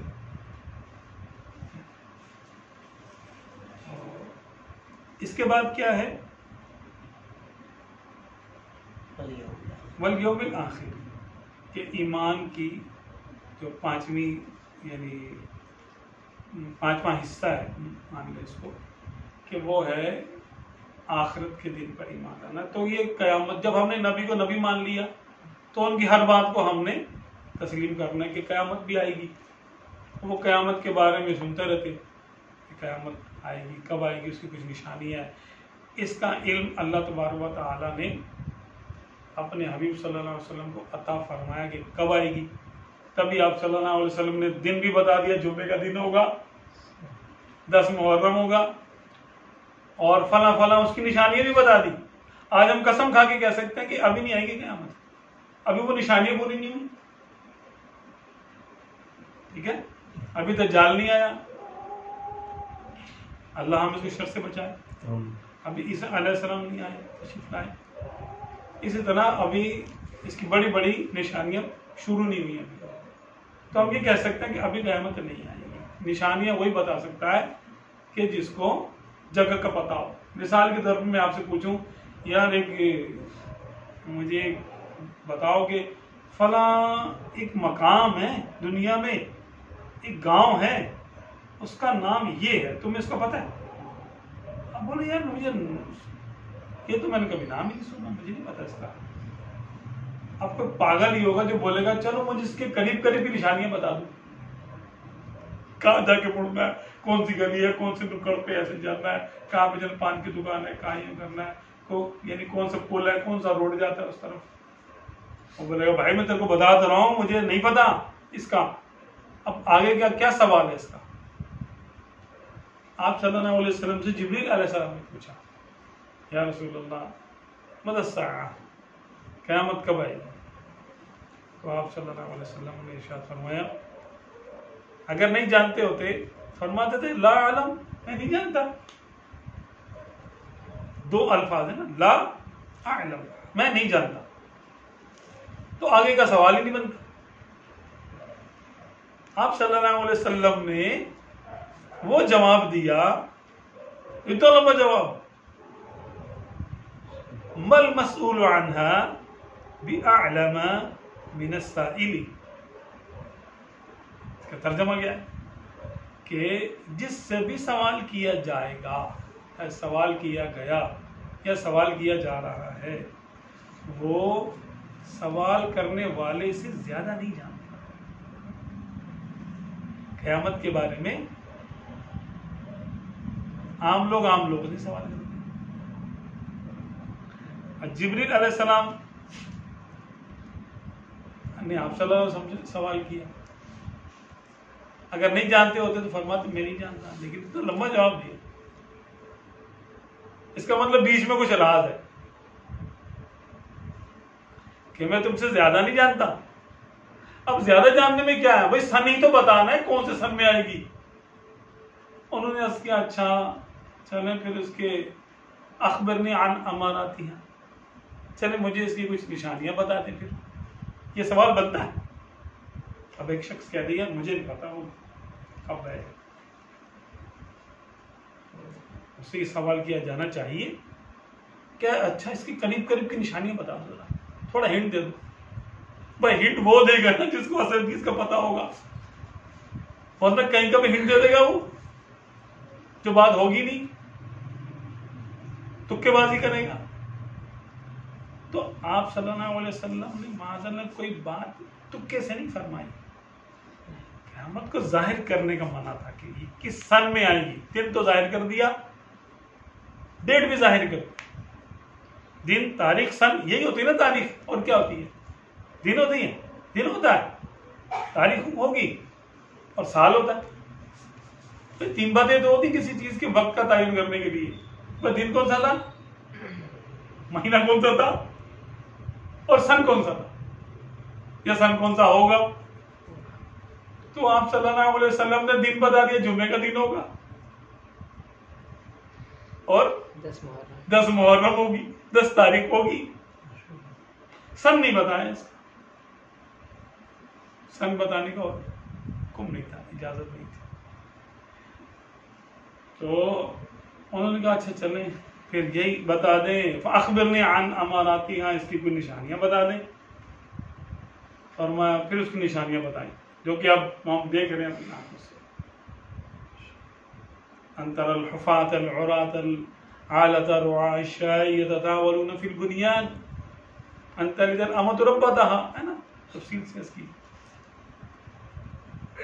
کہ تم دیکھو گے کہ ننگے پاؤں ننگے بدن کے لوگ یہ بکریوں کے چرواہے، ان کے پاس اتنی دولت آ جائے گی کہ یہ بلڈنگیں اونچی کرنے میں ایک دوسرے سے ریس لگا رہے ہوں کہ کس کی بلڈنگ اونچی ہے. آئے تھے کیا ہو رہا ہے؟ وہی بکریوں کے چرواہے ہیں، ان کے پیچھے جا کے دیکھ لو تو نہ تن کے کپڑے تھے نہ پاؤں کی جوتی تھی. ان کے بیک گراؤنڈ میں جا کے دیکھ لو آج وہی کہاں سے کہاں پہنچے. اور بھی نشانی آپ صلی اللہ علیہ وسلم نے اس کی بے شمار اس کی نشانیاں بیان کی، کچھ بڑی کچھ چھوٹی. تو یہ قیامت آپ صلی اللہ علیہ وسلم نے ارشاد فرمایا قیامت آئے گی. اب تو قیامت آئے گی، ہمارا اس پر ایمان ہے. اس کا اقرار کرنا، اس کی تصدیق کرنا، یہ بھی ایمان کا حصہ ہے. قیامت کے کچھ احوال ہیں، تقریباً ہم سب کو وہ بچپن سے سنتے چلے آتے ہیں کہ یہ ہوگا یہ ہوگا. 2-4 باتیں میں بھی عرض کر دیتا ہوں. وہ کیا ہے کہ جب ساری نشانیاں پوری ہو جائیں گی، یعنی حضرت عیسیٰ علیہ السلام بھی آ جائیں گے، دجال بھی آ جائے گا، پھر اس کے بعد آپ دجال کو قتل کر دیں گے، دجال مارا جائے گا. حضرت امام مہدی رضی اللہ تعالیٰ عنہ بھی آ جائیں گے. ٹھیک ہے، وہ پیدا ہوں گے اور پھر آئیں گے. پیدا نہیں ہوا ابھی. امام مہدی رضی اللہ تعالیٰ عنہ آپ صلی اللہ علیہ وسلم کی اولاد میں سے ہوں گے. ان کے والد حسنی سید ہوں گے. آپ باپ کی طرف سے حسنی ہوں گے اور ماں کی طرف سے ایک روایت کے مطابق حسینی اور باقی روایتوں کے مطابق فاروقی ہوں گے. تو آپ امام عادل ہوں گے. اس وقت مسلمانوں کے بادشاہ اور خلیفہ آپ ہوں گے. آپ کے لیے آسمان سے ندا آئے گی کہ یہ اللہ کا خلیفہ ہے، اس کی بیعت کرو اور اس کی اطاعت کرو. اس وقت روئے زمین پہ ساری جگہ پہ کفر ہوگا سوائے حجاز مقدس کے. سارے اولیاء اللہ کو حکم ہوگا کہ پوری زمین چھوڑ کر مکے میں جمع ہو جائے. تو وہ سب جمع ہو جائیں گے. امام مہدی رضی اللہ عنہ ان کے سامنے وہاں پر آئیں گے تو وہ ان کو پہچان لیں گے کہ یہی ہے امام مہدی. آج جو لوگ مہدی بنے ہوتے ہیں نا، کبھی کوئی کبھی کوئی کبھی کوئی، سب دجال ہیں. وہ جب آئیں گے تو ان کو پہچاننا صرف اولیاء اللہ کا کام ہے. پھر آسمان سے آواز آئے گی، باقاعدہ ندا آئے گی کہ یہ اللہ کا خلیفہ ہے، اللہ کا بندہ ہے، ان سے بیعت کرو، ان کی اطاعت کرو. پھر دجال کا لشکر آئے گا، پھر عیسیٰ علیہ السلام بھی آ جائیں گے. ساری تفصیل ہے. مسلمانوں کی پوری دنیا میں حکومت ہو جائے گی. کفار یہودی سب قتل کر دیے جائیں گے. عیسائی حضرت عیسیٰ علیہ السلام پر ایمان لے آئیں گے اور جو نہیں لائیں گے ان کو قتل کر دیا جائے گا. مسلمانوں کی حکومت ہو جائے گی. پھر جب تک اللہ تبارک و تعالیٰ چاہے گا یہ چلے گا. اس کے بعد آہستہ آہستہ آہستہ دوبارہ مسلمانوں میں کفر پھیلے گا. عیسیٰ علیہ السلام کی وفات کے بعد، امام مہدی رضی اللہ عنہ کے یعنی مثال کے بعد کچھ اور یعنی نیک بادشاہ ہوں گے، اور اس کے بعد مسلمانوں میں آہستہ آہستہ آہستہ کفر، شرک اور بت پرستی آ جائے گی. حتیٰ کہ ایک زمانہ ایسے گزر جائے گا، اللہ ہی جانتا کتنا. اس کے بعد ایک ہوا چلے گی جس سے کہ بچے کچھ مسلمان سب کی روح قبض ہو جائے گی اور صرف کفار باقی بچیں گے. اور وہ قیامت کا ذکر بھول جائیں گے کیونکہ کفار ہوں گے. ان کو ایک نسل کے بعد دوسری نسل، تیسری، چوتھی، وہ بھول جائیں گے کہ کیا نبی، کیا رسول، کیا خدا، کیا قیامت، کیا جنت، کیا دوزخ، کچھ نہیں پتا ہوگا. اچانک حضرت اسرافیل علیہ السلام کو سور پھونکنے کا حکم ہوگا.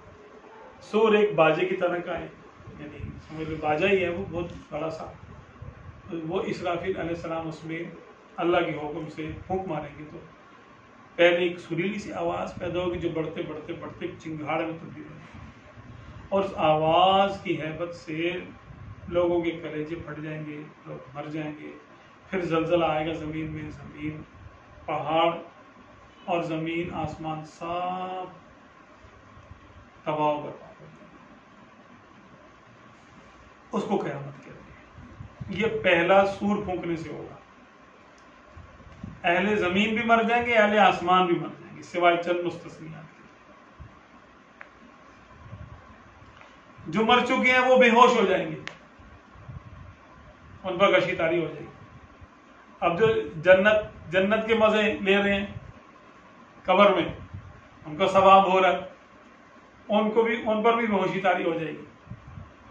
اور جو زندہ وہ تو مر ہی جائیں گے، اور جن پر عذاب ہو رہا ہے ان کو بھی بے ہوش کر دیا جائے گا. وہ بھی اپنے عذاب کو بھول جائیں گے، ان کا عذاب رک جائے گا. پھر جب اللہ تبارک و تعالیٰ چاہے گا، جیسے کہا جاتا ہے 40 سال کا عرصہ، اور 40 سال کون سے ہوں گے، کون سا زمین، کون سا سورج، کون سا حساب کتاب ہوگا. اس کے بعد اللہ تبارک و تعالیٰ دوبارہ حضرت اسرافیل علیہ السلام کو ایک جنا حکم دے گا، ان کو پیدا کرے گا، دوبارہ اٹھائے گا، ان کو سور پھونکنے کا حکم دے گا. تو تمام ارواح جو ہیں وہ اپنے اپنے جسموں میں چلی جائیں، حتیٰ کہ جانور بھی اٹھائے جائیں گے، جنات بھی دوبارہ زندہ کیے جائیں گے، اور انسان بھی دوبارہ زندہ کیے جائیں گے، اور ایک ہی جگہ پر جمع کیا جائے گا، ایک میدان میں، میدان محشر. کہا جاتا ہے ملک شام کی سرزمین ہوگی. تو یہ دوسری مرتبہ سور پھونکا جائے گا. اب اللہ کا کام ہے، دیکھیں اللہ کے کرشمے. ایک مرتبہ سور پھونکنے سے سب مر گئے، اور دوسری مرتبہ وہی سور پھونکا تو سارے زندہ ہو گئے. یحیی و یمیت، اللہ جس کو چاہتا ہے یخرج الحی من المیت و یخرج المیت من الحی. زندوں میں سے مردہ پیدا کرتا ہے، مردوں میں سے زندہ پیدا کر دیتا ہے. سب کچھ کر سکتا ہے، جو چاہے وہ کر سکتا ہے. اب وہ قیامت کا دن آئے گا. اب کیا ہوگا قیامت کہ سب لوگ جمع ہیں، سورج سر پر آ گیا، اور اس کی تپش سے زمین سخت ہو گئی، تانبے کی ہو، اور ہر کوئی اپنے اعمال کے مطابق اس کے احوال ہوں گے.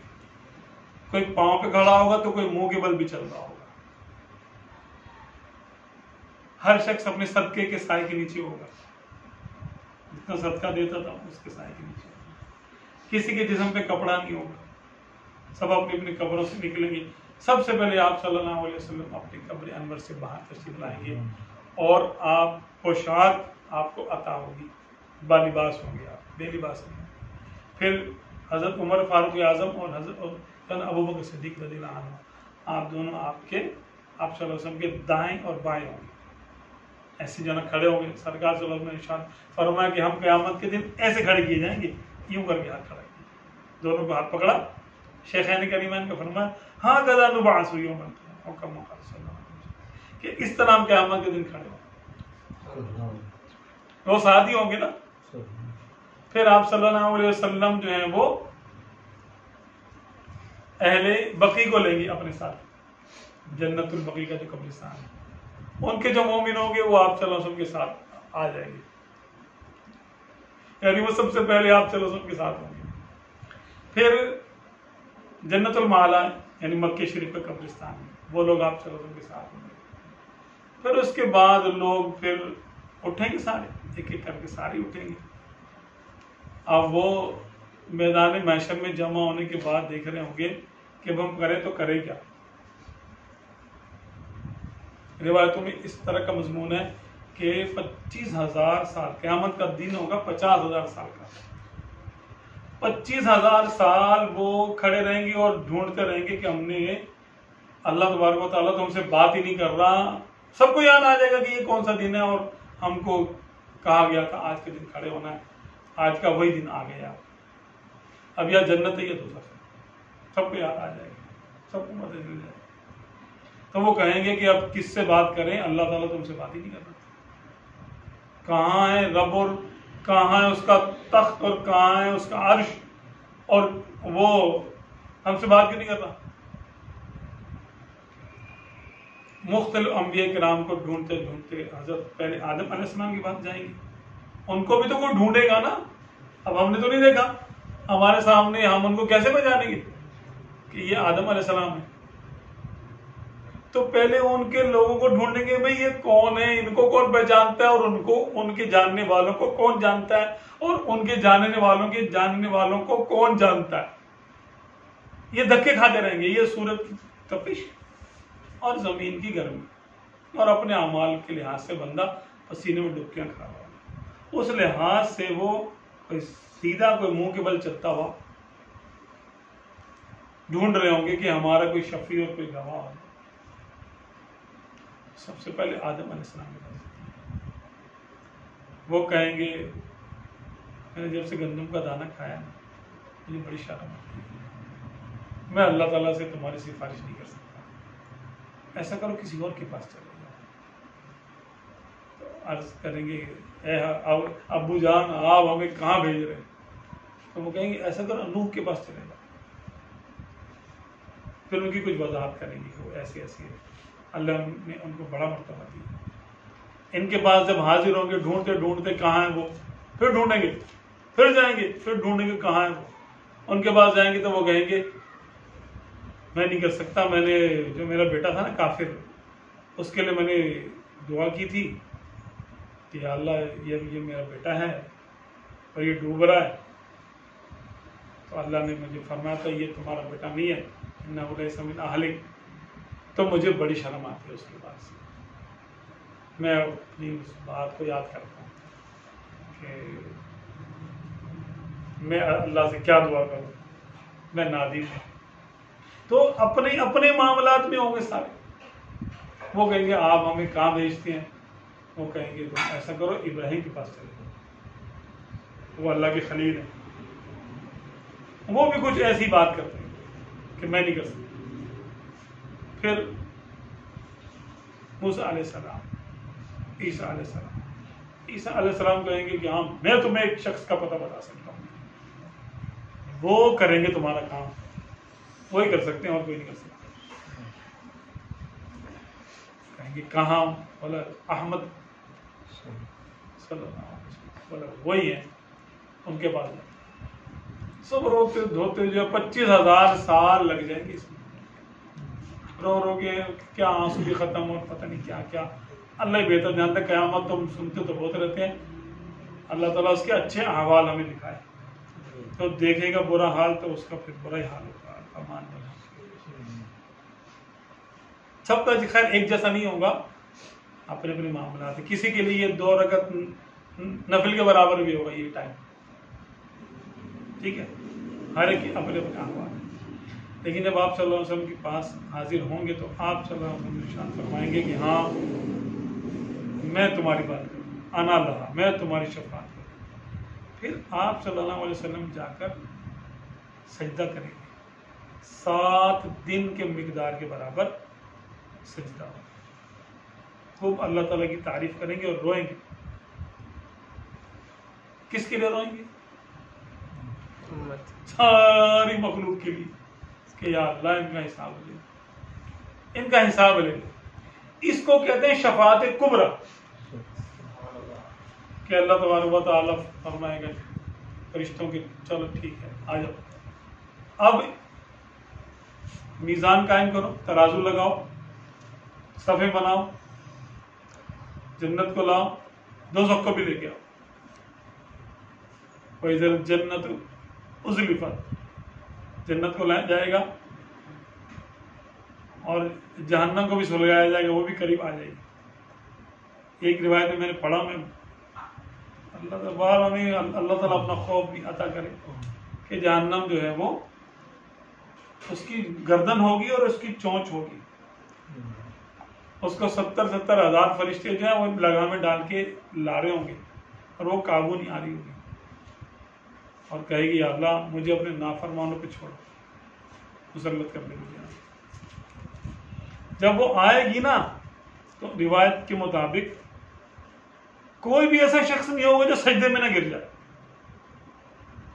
اور وہ کہے گا یا اللہ آج مجھے بچا لے تو اس سے بس، کیونکہ وہ اللہ کے غضب کا مظہر ہے جہنم، اللہ کے غضب کا مظہر ہے کہ اللہ غضب کرے گا تو اپنا غضب کیسے ظاہر کرے گا؟ خود سامنے نہیں آئے گا کسی کے بھی، اپنا غضب جہنم کے ذریعے ظاہر کرے گا کہ وہ اللہ کے جلال کی جگہ ہے، تو اللہ کا جلال اور ساری اس سے پناہ مانگیں گے، اور فرشتے بھی گر جائیں گے سجدے میں کہ یا اللہ ہمیں بچا لے، تو یہ بھول جائیں گے کہ ہمارا حساب کتاب تھوڑی ہو رہا ہے۔ آپ صلی اللہ علیہ وسلم پھر اللہ تبارک و تعالی فرمائے گا آدم اپنی اولاد میں سے نیک اور بد الگ کر، خوش قسمت اور بد قسمت الگ کر، شقی اور سعید الگ کر۔ تو آپ عرض کریں گے یا اللہ کتنے میں سے کتنے؟ فرمایا 1000 میں سے 999 الگ کر، وامتاز اليوم ایھا المجرمون۔ تو آپ صلی اللہ علیہ وسلم ارشاد فرماتے ہیں کہ اس کو کہتے ہیں فزع اکبر، فزع اکبر کہ بڑی گھبراہٹ۔ اس وقت جو گھبراہٹ ہوگی نا کہ ہاں میں کس طرف ہو جاؤں گا، جنت کی طرف ہو جاؤں گا، یعنی میں بدبختوں میں ہوں یا میں خوش بختوں میں ہوں۔ آدم علیہ السلام نشانیاں دیکھ دیکھ کے سب کو الگ کر رہے ہوں گے، تو ادھر ہو جا، تو ادھر ہو جا، تو ادھر ہو جا، تو ادھر ہو جا، کس کو کس طرف کر دیا جائے کچھ پتہ نہیں۔ تو اس کو کہتے ہیں بڑی گھبراہٹ، فزع اکبر، یہ قیامت کی احوال ہے۔ پھر آپ صلی اللہ علیہ وسلم شفاعت فرمائیں گے، اللہ تبارک و تعالیٰ سے میزان ہوگا۔ آپ صلی اللہ علیہ وسلم نے دعا کی تھی کہ یا اللہ تعالیٰ میری امت کو سب سے پہلے فارغ کر جنت میں جانے سے پہلے، یعنی سب سے پہلے میری امت کا حساب کتاب، تو سب سے پہلے اس امت کا حساب کتاب۔ پھر جب آپ صلی اللہ علیہ وسلم شفاعت فرمائیں گے، اللہ تبارک و تعالیٰ کی رحمت جب ظاہر ہوگی، یہ بھی حدیث بات ہے کہ اللہ تعالیٰ نے اپنی رحمت کے 100 حصے کیے ہیں، 99 اس نے چھپا لیے اور ایک حصہ اس نے مخلوق میں پھیلا دیا۔ وہ اس ایک مخلوق میں ایک رحمت کی وجہ سے مخلوق آپس میں رحم کرتی ہے، مائیں بچوں پہ کریم جائیں، اور جو ہے نا جانوروں پہ رحم کرتے ہیں، لوگ آپس میں ایک دوسرے کے ساتھ مہربانی کرتے ہیں، یہ اس ایک رحمت کا اثر ہے۔ تو دنیا میں جتنی رحمت ہو رہی ہے اس کی 100 رحمتوں میں سے ایک رحمت کا اثر ظاہر ہو رہا ہے، کوئی کسی پہ بھی کر رہا ہے۔ تو حدیث پاک میں ہے کہ پھر اللہ تبارک و تعالیٰ کے قیامت کے دن اس ایک رحمت کو 99 رحمتوں کو ملا کے 100 کی 100 ظاہر کر دے گا سرکار کی شفاعت کے صدقے، اور پھر ایسوں کو بخشے گا، ایسوں کو بخشے گا کہ ایسے بخشے جا رہے ہوں گے کہ شیطان بھی سر اٹھائے گا، سوچے گا ہو سکتا ہے کہ مجھ تک بھی رحمت آ جائے۔ ایسے قاتلوں کو، ایسے بس شرک نہ کیا، اللہ تعالیٰ کے علاوہ کسی کو عبادت کے لائق نہ سمجھا، بس نہ مانا، نہ کسی نبی کی توہین کی ہو، نہ کسی مقدسات کی توہین کہ شرک و کفر معاف نہیں۔ اس وقت جب جنتی جنت میں چلے جائیں گے آپ صلی اللہ علیہ وسلم کی شفاعت سے، اور جہنمی جہنم میں لے کے جائے جا رہے ہوں گے، کفار کہیں گے ربما یود الذین کفروا لو کانوا مسلمین، کافر کہیں گے کاش ہم نے کلمہ پڑھ ہی لیا ہوتا، آج تو ہم چھوٹ جاتے نا۔ تو صوفیہ کرام ارشاد فرماتے ہیں اس وقت جو کفار کو حسرت ہوگی نا، اور جو مسلمانوں کو فخر ہوگا اپنے مسلمان ہونے پر. بس اصل میں نعمت تو وہی ہے. فمن زحزح عن النار وادخل الجنة فقد فاز، کہ جو جہنم سے بچا لیا گیا اور جنت میں داخل کر دیا گیا، یعنی اللہ نے اپنی رحمت میں قبول کر لیا اس کو، اپنی رحمت میں لے لیا اس کو، تو وہ کامیاب ہو گیا. یہ کامیابی ہے. تو یہ قیامت کے دن یہ ساری ہماری معاملات جو ہے وہ قیامت کے دن پتہ چلے گا کہ کون ناکام ہے اور کون کامیاب ہے. ہم لوگ دنیا میں جو کر لیتے ہیں نا، فلاں جگہ اس نے وہ ڈاکٹر بن گیا، پی ایچ ڈی کر لی، فلاں سیٹ بن گیا، فلاں یہ بن گیا، فلاں وہ بن گیا، وزیر اعظم بن گیا، بادشاہ بن گیا. ارے تو اس کے بعد کیا، مری تو جانا ہے اس نے. ایسی کامیابی کیا اس کو حاصل ہو گئی جو اس کو رش کر رہے ہیں ہم. کامیابی وہ جو کبھی زائل نہ ہو، جو کبھی ختم نہ ہو. نعمت وہ ہے جو کبھی واپس نہ ہو. تو قیامت کے دن اس کا فیصلہ ہوگا. جو جنت میں چلا گیا، اللہ کی رحمت میں چلا گیا، وہ کامیاب ہو. تو یہ احوال ہے قیامت کے، ان سب پر ہمارا ایمان ہونا ضروری ہے. یہ سب ہوگا اور 100% ہوگا. اس میں ذرا سا کو شک کرے کہ قیامت نہیں آئے گی معاذ اللہ، یا حساب کتاب ایسے نہیں ہوگا، ویسے نہیں ہوگا، یوں کریں گے، یوں کریں، اس میں جیسے آپ صلی اللہ علیہ وسلم نے ارشاد فرمایا ایک ایک بات ٹھیک ویسے ہی ہوگی.